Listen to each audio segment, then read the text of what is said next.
Hi, my name is William Pittenger. I'm from Wichita Falls, Texas. Someone once said, "He who does not know history is doomed to repeat it."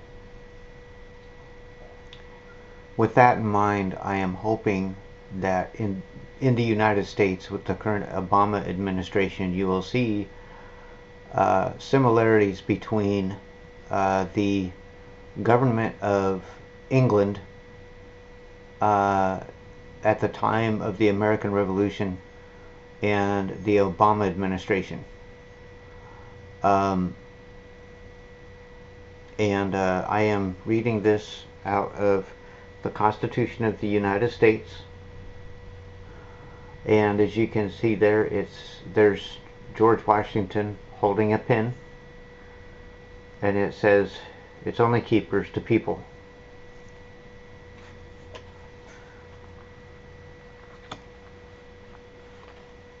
The Declaration of Independence.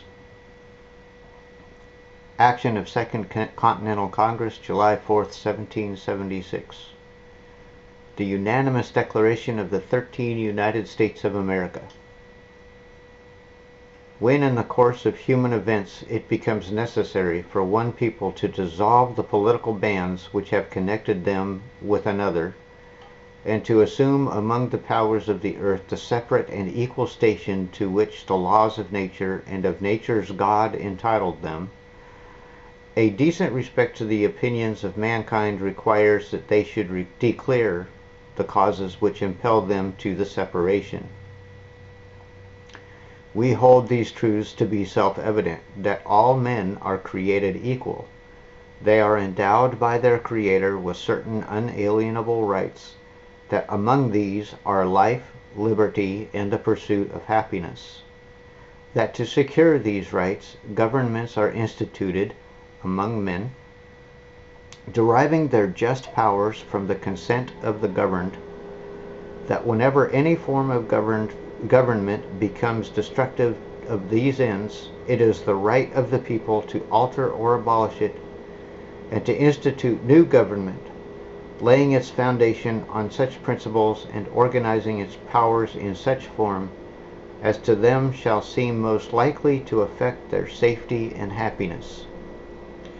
Prudence indeed will dictate that governments long established should not be changed for light and transient causes, and accordingly all experience has shown that mankind are more disposed to suffer while evils are sufferable than to right themselves by abolishing the forms to which they are accustomed. But when a long train of abuses and usurpations, pursuing invariably the same object, evinces a design to reduce them under absolute despotism, it is their right, it is their duty, to throw off such government, and to provide new guards for their future security. Such has been the patient sufferance of these colonies, and such is now the necessity which constrains them to alter their former systems of government. The history of the present King of Great Britain is a history of repeated injuries and usurpations, all having in direct object the establishment of an absolute tyranny over these states. To prove this, let facts be submitted to a candid world. He has refused to assent to laws, the most wholesome and necessary for the public good. He has forbidden his governors to pass laws of immediate and pressing importance unless suspended in their operation till his assent should be attained. And when so suspended, he has utterly neglected to attend to them. He has refused to pass other laws for the accommodation of large districts of people unless those people would relinquish the right of representation in the legislature, a right inestimable to them and formidable to tyrants only. He has called together legislative bodies at places unusual and uncomfortable and distant from the depository of their public records, for the sole purposes of fatiguing them into compliance with his measures. He has dissolved representative houses repeatedly for opposing with manly firmness his invasions on the rights of the people. He has refused for a long time, after such dissolutions, to cause others to be elected, whereby the legislative powers, incapable of annihilation, have returned to the people at large for their exercise, the state remaining in the meantime exposed to all dangers of invasion from without and convulsion from within. He has endeavored to prevent the population of these states for that purpose, obstructing the laws for naturalization of foreigners, refusing to pass others to encourage their migrations hither, and raising the conditions of new appropriations of lands. He has obstructed the administration of justice by refusing his assent to laws for establishing judiciary powers. He has made judges dependent on his will alone for the tenure of their offices and the amount and payment of their salaries.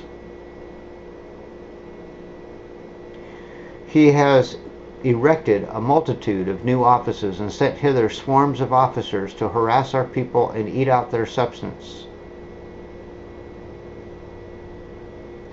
He has kept among us in times of peace standing armies without the consent of our legislatures. He has effected to render military independent of and superior to the civil power. He has combined with others to subject us to a jurisdiction foreign to our Constitution and acknowledged by our laws, giving his assent to their acts of pretended legislation.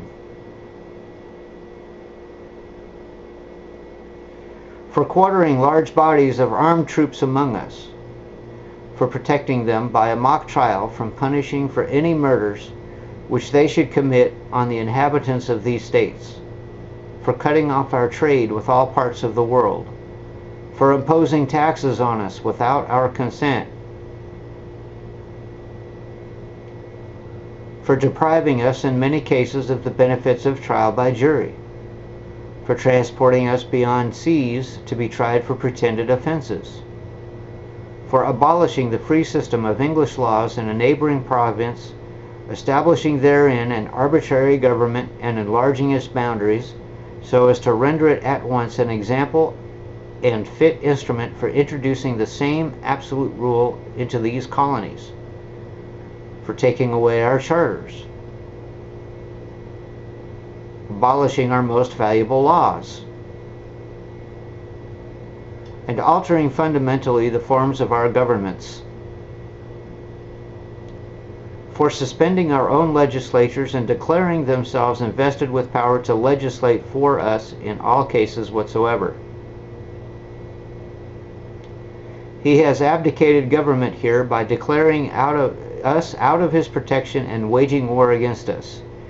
He has plundered our seas, ravaged our coasts, burnt our towns, and destroyed the lives of our people.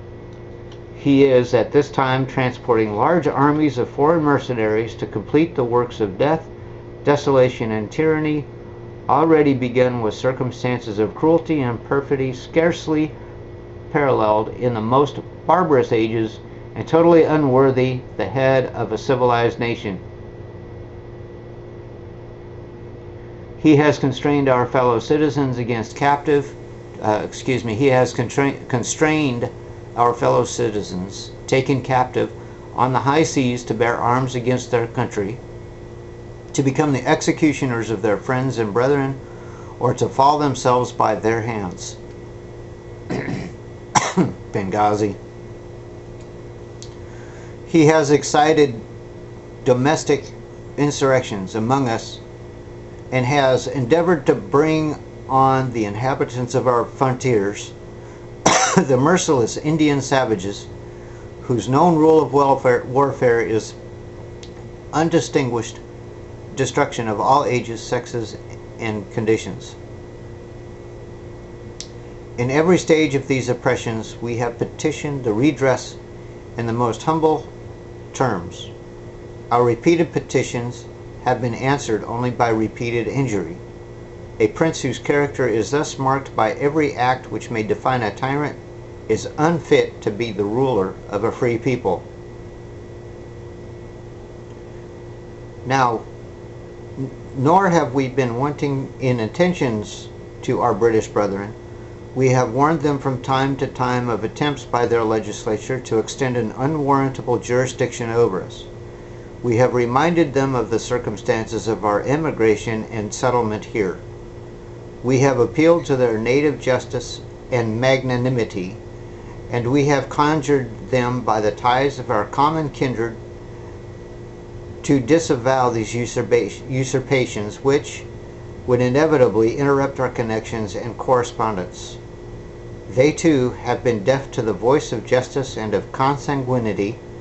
We must, therefore, acquiesce in necessity, which denounces our separation, and hold them, as we hold the rest of mankind, enemies in war, in peace friends.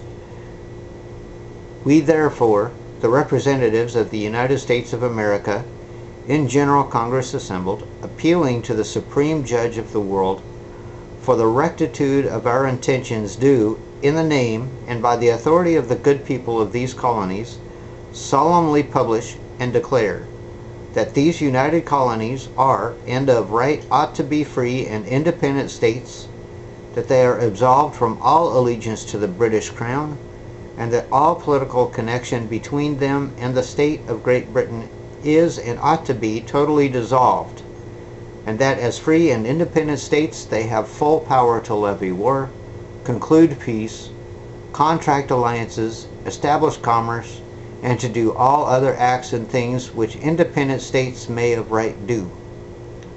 And for the support of this declaration, with a firm reliance on the protection of divine providence, we mutually pledge to each other our lives, our fortunes, and our sacred honor.